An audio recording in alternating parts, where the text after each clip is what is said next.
General Hospital spoilers. Nina accused of assault. Carly takes everything. Crimson falls. Sunny's loyalty tested. Willow shattered. In a shocking twist that has turned Port Charles upside down, General Hospital delivers one of its most emotionally explosive weeks yet. Nina Reeves' world begins to crumble after a violent incident lands her in legal hot water, and Carly Corinthos seizes the opportunity to completely destroy her longtime rival.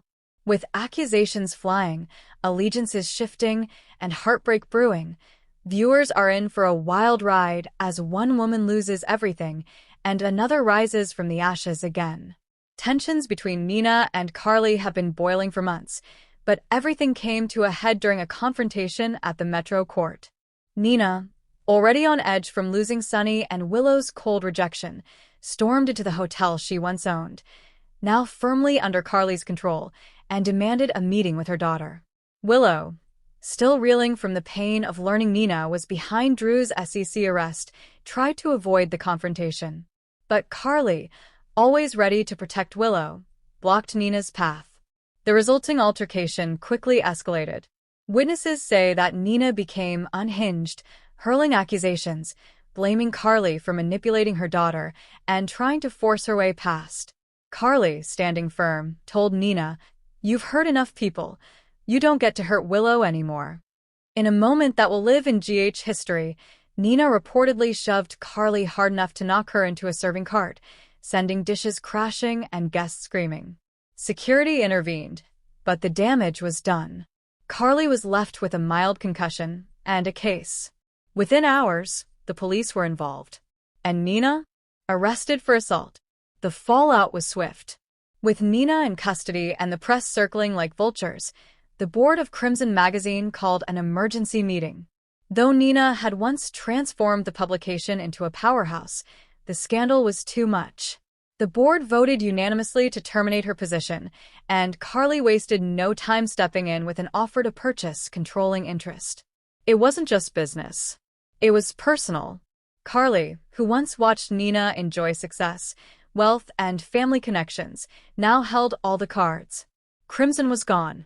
Nina's name was smeared across headlines.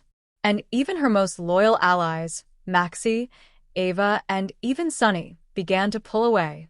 Diane Miller, now representing Carly in a civil lawsuit against Nina, delivered the final blow. This was not just an emotional outburst. It was physical. It was dangerous. "My client has a right to feel safe." Nina was out on bail, but her career was in ruins, and Carly had only just begun. Sunny Corinthos has long been a man divided between his love for Nina and his lingering bond with Carly. But this incident forced his hand. For weeks, he tried to remain neutral. After all, Nina had saved his life during his Nixon Falls amnesia, and they had shared a deep, if unconventional, love. But assaulting the mother of his children? That line could not be ignored. Sunny visited Nina at her penthouse, where she sat in silence, her hands trembling, staring at the stack of legal documents and Crimson's termination letter. "Tell me it wasn't true," he said softly. "Tell me you didn't put your hands on Carly." Nina burst into tears. "I lost everything. Willow. You. Crimson. Everything. And Carly. She just smirks while it all falls apart." But Sunny didn't offer comfort. Instead, he walked away, whispering, "Maybe this is who you've been all along." Their breakup was quiet. No yelling. No final kiss. Just a cold, painful truth settling in like dust over a shattered life. Willow Corinthos had already distanced herself from Nina following the SEC scandal, but this latest incident made reconciliation impossible. While Carly rested at home, bruised but healing, Willow visited her mother's penthouse for what she intended to be her last conversation. "I gave you chances," Willow said, voice cracking. "Even after what you did to Drew, I hoped that something inside you could change. But this? Shoving Carly? Attacking her in front of people? I can't pretend anymore." Nina begged, sobbing. "I didn't mean to hurt her. I lost control." Willow's eyes filled with tears. "You didn't just lose control. You lost me." As she walked away, Nina collapsed to the floor, a mother mourning the living, while Willow returned to Carly's arms, firmly choosing the woman who had raised her in every way that mattered. Carly had taken many losses in recent years: Sonny's love, Jason's death, Drew's imprisonment. But now, with Crimson under her control, public sympathy on her side, and Nina's reputation in shreds, Carly Corinthos finally reclaimed her power. At a celebratory brunch at the Metro Court, Carly addressed the crowd. "There were times when I thought I wouldn't rise again. But I did. For my kids. For my family. For everyone who's ever been knocked down. This city knows who I am. And now it knows who Nina Reeves really is." Michael, Jocelyn, and Willow stood by her side. Even Ava, ever the wild card, offered a half-hearted toast. To Carly, the woman who always lands on her feet, no matter who tries to cut her down. Carly smiled graciously, but her eyes were steel. As Nina struggled to find her footing, she turned to her old frenemy, Ava Jerome. The two had grown close during the Sonny era, often confiding in one another about their respective tragedies.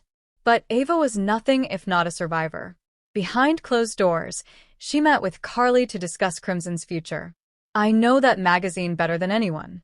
Let me help you run it. Nina's out. Let's give the people what they want: drama, fashion, and truth." Carly considered. "I'll never trust you, Ava. But I do believe you hate Nina more than you hate me." They shook hands. Nina, returning to the office to retrieve personal items, walked in on Ava and Carly reviewing redesign plans. Her face fell. "You took everything." Ava didn't even flinch. "You gave it away, Nina. One bad choice at a time." Now jobless, loveless, and estranged from her daughter, Nina finds herself standing at the edge of an emotional cliff. Valentine Cassadine, back from overseas, found her drinking alone at the Savoy and tried to offer a sympathetic ear. "You still have people who care about you," Valentine said gently. "Don't throw yourself into the dark." But Nina only sneered. "Caring isn't enough. Carly took everything from me, and she enjoyed it." Valentine's warning went unheeded. Nina began digging. If she couldn't destroy Carly physically, she would do it with secrets. She visited Martin Gray, demanding legal help. She contacted a mysterious woman from Carly's Florida past. And most dangerously, she met with Cyrus Renault in prison. "What do you want?" Cyrus asked, smiling behind the glass. "Information," Nina replied. "And maybe a little revenge." Just as Carly thought she had won, a new threat emerged, not from Nina directly, but from the ghost of her past. A woman named Savannah Blake surfaced in Port Charles, claiming to have once known Carly back in Jacksonville, and that Carly had helped cover up a deadly accident involving a young man. The story gained traction quickly. The tabloids ran with it. Crimson's relaunch stalled as reporters demanded Carly address the claims. Diane warned her, "If this gets into court, your Metro Court holdings could be frozen, and Crimson could go with them." It didn't take a genius to realize who had stirred the pot. Nina smiled from a distance, sipping wine on a park bench, watching Carly's press conference collapse into chaos. But Nina's victory was short-lived. DA Robert Scorpio, working with new surveillance footage from the Metro Court, announced that additional charges were being considered, not just for the assault on Carly, but for interfering with an ongoing SEC investigation. A mysterious tip, traced back to Nina, had triggered a leak that threatened to derail Drew Kane's legal team. Robert made it clear, this is more than a personal feud. This is obstruction of justice. Nina's freedom, once fragile, was now gone. A new warrant was issued. She was arrested, again, this time in public, in front of Willow and Wiley at the park. Willow scooped up her son and turned her back. Nina's scream echoed through the trees. "Carly did this to me. She always wins." But no one was listening anymore. Port Charles is divided. Some believe Nina's downfall was self-inflicted. Others, especially Nina's former allies like Sasha and Maxie, feel pity, but remain distant. Sonny, now fully aligned with Carly again, has taken steps to finalize his divorce from Nina. The Sona chapter is officially closed. Meanwhile, Carly is considering a bold move, running for mayor, using her newfound popularity to cement her status as a town power player. With Laura Collins considering retirement, Carly's timing couldn't be more perfect. As for Nina, she sits in a holding cell, alone, her life in tatters. But if you think this is the end of Nina Reeves, think again. She has one more move, one final card to play. A secret so devastating, it could not only destroy Carly, but change everything we thought we knew about Willow, Drew, and Jason. Stay tuned. In classic soap opera fashion, Nina's descent mirrors a Shakespearean tragedy. Consumed by jealousy, desperation, and her need for love, she made all the wrong moves and lost it all. Carly, never one to stay down, has emerged victorious. But for how long? With secrets, betrayals, and new villains waiting in the wings, General Hospital is preparing for a summer of shockwaves. The fallout from Nina's collapse is only just beginning. And somewhere, deep in the shadows of Port Charles, revenge is still being planned.